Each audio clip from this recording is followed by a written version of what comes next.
Selamat pagi semuanya, saya perwakilan dari kelompok 7 kelas A2B Farmasi Klinis Universitas Pendidikan Nasional. Pada hari ini saya akan membawakan materi kimia medisinal obat adrenergic.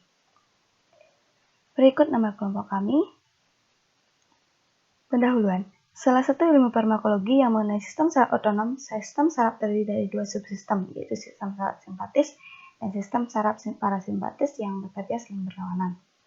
Obat-obat yang mempengaruhi sistem saraf otonom dibagi menjadi dua subgrup dengan mekanisme kerjanya terhadap tipe neuron yang dipengaruhi. Grup pertama, obat-obat cholinergic yang bekerja terhadap reseptor yang diaktifkan oleh asetilkolin. Kemudian grup kedua, obat-obat adrenergic yang bekerja terhadap reseptor yang dipacu oleh epinefrin. Definisi adrenergic. Senyawa adrenergic adalah senyawa yang dapat menghasilkan efek serupa dengan respon akibat rangsangan pada sistem saraf adrenergic. Kerja obat adrenergic dapat dikelompokkan dalam 7 jenis. Yang pertama, perangsang organ perifer, penghambat organ perifer, perangsang jantung, perangsang sistem saraf pusat, efek metabolik, efek endokrin, efek parasinaptik.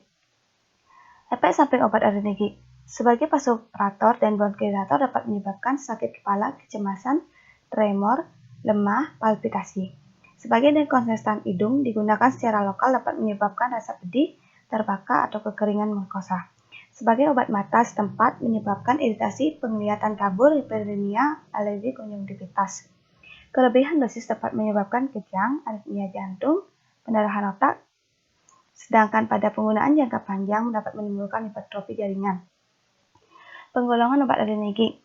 Penggolongan obat adrenergic dapat digolongkan menjadi yang pertama, mekanisme kerja senyawa adrenergic, di mana digolongkan menjadi 3 jenis, adrenergic bekerja secara langsung, adrenergic yang bekerja tidak langsung, dan adrenergic yang bekerja campuran.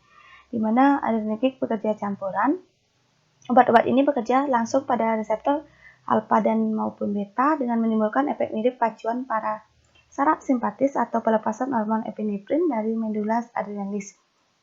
Contohnya epinefrin, fenilpenefrin, metaraminol, isopreteronol, isotearin. Kemudian adrenergic yang bekerja tidak langsung. Kelompok adrenergic ini bekerja melepaskan katekolin, terutama non-epinefrin dari granul-granul penyimpanan di ujung saraf simpatik atau menghambat pemasukan non-epinefrin pada membran saraf. Contohnya fenilpropalamin, amfetamin, metfetamin, klorphenamin, dan lain sebagainya.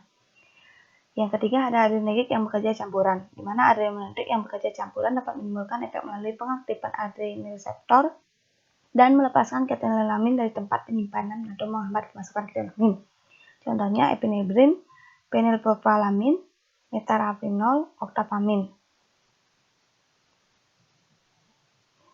Berdasarkan efek farmakologis atau penggunaan terapi senyawa adrenergic dibagi menjadi 4 golongan. Yang pertama ada vasopresol, di mana digunakan untuk pengobatan syok dengan cara mengembangkan jaringan difusi. Contohnya ada dopotamine HCl, dopamin HCl, isopreteronol HCl, metamaminol betartat, fenilprin HCl, noperamin betapat. Ada yang kedua ada sebagai bronchodilator, sebagai senyawa adrenergic yang mengaktifkan beta reseptor mempunyai kespesifikan tinggi terhadap beta reseptor, dapat menyebabkan relaksasi otot polos sehingga digunakan sebagai bronchodilator. Contohnya salbutamol sulfat, terbutaline sulfat, clenbuterol, metaprenorol sulfat, penoterol HBr, procareol HCl, epinefrin HCl, epinefrin, sammateron sinapoat. Dan yang ketiga ada dekonsestan, di mana senyawa adrenergic dapat digunakan sebagai dekonsestan hidung dan mata. Contohnya fenilpropalamin HCl, napasolin HCl, tetrahydrosil HCl, oxymetazoline HCl, silometazoline HCl, dipehedrin HCl, fenilpehedrin HCl, dan yang terakhir ada midriatic. Senyawa adrenominitik tertentu dapat menimbulkan midriasi dengan cara menimbulkan kontraksi otot pelebar pupil mata. Yang selanjutnya ada aspek farmakokinetik dan farmakodinamik, di mana aspek farmakokinetik dan farmakodinamik dari obat vasopresor.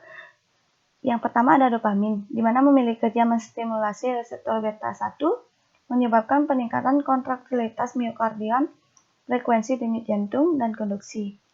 Di mana dopamin dimetabolisme di hati, ginjal, plasma oleh monoamin oksianin dan kateol oksimetaferase yang dibentuk aktif menjadi non-epinefrin.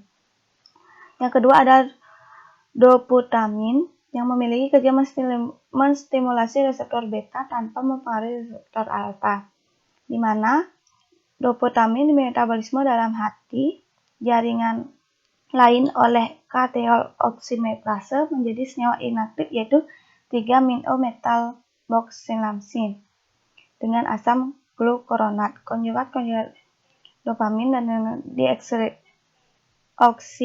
diekskresi terutama di dalam urin dalam jumlah kecil, diekskresi dalam feses. Yang kedua ada farmakodinamik dan farmakokinetik pada bronkodilator. Contoh beberapa bronkodilator yaitu salbutamol sulfat, di mana salbutamol memiliki kerja secara dopamin perangsang beta 2 reseptor pada otot bronki sehingga digunakan sebagai bronkodilator yang khas. Di mana salbutamol dimetabolisme melalui metabolisme lintas pertama di hati dan juga dinding usus namun tidak dimetabolisme di paru. Dengan hasil metabolit utamanya itu konjugat sulfat yang tidak aktif. Salbutamol diekskresi terutama dalam urin sebagai metabolit maupun bentuk asli proposil lebih kecil ekskresi melalui feses. Yang kedua ada terbutalin memiliki kerja secara dopamin sebagai perangsang beta 2 reseptor pada otot bronki sehingga digunakan sebagai bronkodilator. Di mana obat ini dapat menembus 30 menit dengan durasi of action 4-8 jam jika diberikan secara subkutan. Onset of action terbutalin sampai dengan 5-15 menit. Kemudian salmeterol memiliki mekanisme kerja sebagai perangsang beta 2 reseptor sama dengan terbutalin, di mana salmeterol digunakan secara inhalasi mempunyai onset of action selama 20 menit. Yang ketiga ada farmakodinamik dan farmakokinetik pada obat dekongestan. Contohnya fenilpiramin yang memiliki mekanisme kerja sebagai agonis alfa reseptor yang digunakan sebagai vasopresor mempunyai masa kerja 2 kali lebih panjang dibandingkan dengan epinefrin. Di mana farmakokinetik dari fenilpiramin yaitu absorpsi secara cepat dan sempurna melalui oral. Distribusi fenilpiramin terjadi secara cepat ke jaringan perifer dan organ, utamanya apabila melalui intravena. Fenilpiramin akan dimetabolisme via oral melalui oncojanget hemhidroxymandelic acid dan ekskresi dari fenilpiramin yaitu diekskresi melalui ginjal dengan waktu eliminasi 48 jam. Hubungan kuantitatif atau kualitatif struktur dengan aktivitas obat adrenergik. Yang pertama ada struktur yang diperlukan untuk memberikan aktivitas agonis pada reseptor adrenergik, yaitu ada struktur induk feniltelamin, substituen 3-hidroksifenolat pada cincin atau yang lebih baik adalah substituen 3,4-hidroksifenolat pada cincin. Yang ketiga ada gugus alfa-hidroksialipatik mempunyai stereokimia yang sebidang dengan gugus hidroksifenolat. Yang keempat ada substituen yang kecil di mana rantai samping adalah H, CH3, CH5 atau H5 yang dapat dimasukkan ke dalam atom C tanpa mempengaruhi aktivitas agonis. Yang kelima ada atom N, paling sedikit mempunyai atom hidrogen di mana rantai merupakan H atau gugus alkil. Yang kedua ada tiap-tiap gugus mempunyai afinitas terhadap reseptor atau berhubungan dengan aktivitas adrenergik. Yang pertama ada alfa adrenergik secara umum dapat menimbulkan rangsangan atau vasokonstriksi otot polos, tetapi memungkinkan untuk menimbulkan reseptor penghambat seperti relaksasi otot polos.